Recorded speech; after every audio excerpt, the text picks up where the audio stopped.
Baik, Assalamualaikum warahmatullahi wabarakatuh. Sebelumnya, perkenalkan nama saya Zakiul Fakih dari Prodi Pendidikan Bahasa dan Sastra Indonesia.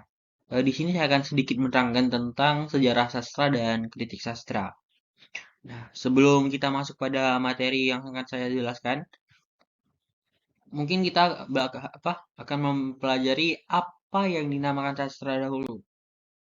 Sastra merupakan karya-karya tulis yang kreatif, biasanya dalam bentuk prosa atau puisi yang dihasilkan oleh penulis untuk mengungkapkan gagasan, emosi, atau pengalaman manusia. Karya sastra seringkali menggunakan bahasa yang kaya dan beragam, memanfaatkan berbagai gaya penulisan dan teknik sastra untuk mengekspresikan makna dan pesan yang mendalam.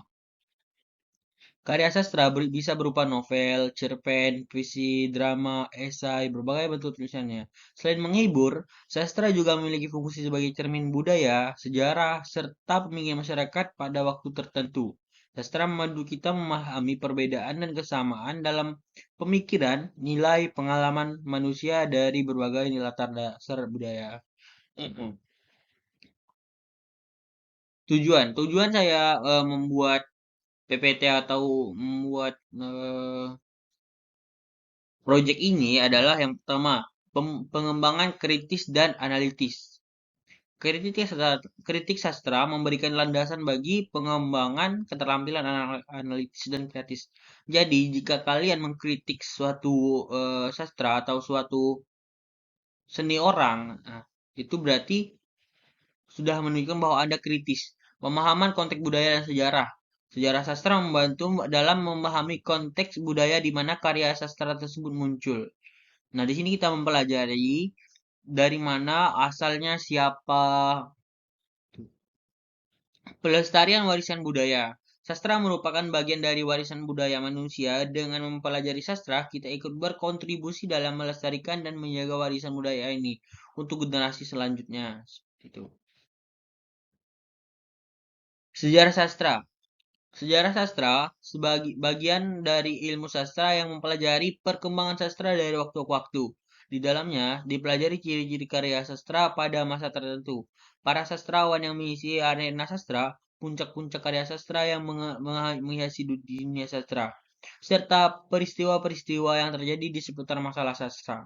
Dengan mempelajari sejarah sastra, kita dapat mengetahui perjalanan sastra dari waktu ke waktu sebagai bagian dari pemahaman terhadap budaya dan bangsa. Kan seperti ada sas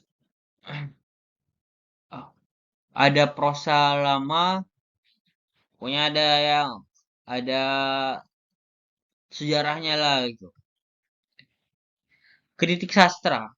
Kritik sastra adalah bagian dari ilmu sastra. Istilah lain sering digunakan para pengkaji sastra untuk hal yang sama ialah telaah sastra, kajian sastra, analisis sastra, dan penelitian sastra.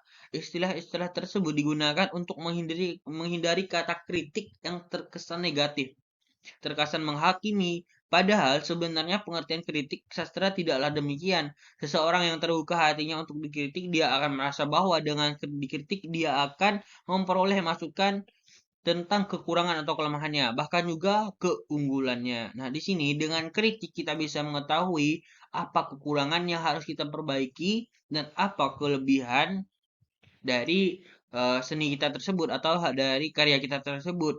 Jadi kalau ada misalkan kita membuat sebuah karya kan, ada yang kritik. Contohnya kayak kita kayak kan udah biasa teman-teman tahu lah, seperti di YouTube, di TikTok. Nah, yang joget-joget itu kan udah biasa dikritik, tapi masih dilanjutkan. Kesimpulan, baik kritik sastra maupun sejarah sastra memberikan wawasan yang kaya dan mendalam tentang karya-karya sastra serta konteks di mana karya-karya tersebut dihasilkan. Keduanya memungkinkan seseorang untuk menikmati dan memahami karya sastra secara lebih menyeluruh serta mengembangkan pemahaman yang lebih luas tentang budaya dan masyarakat di sekitarnya.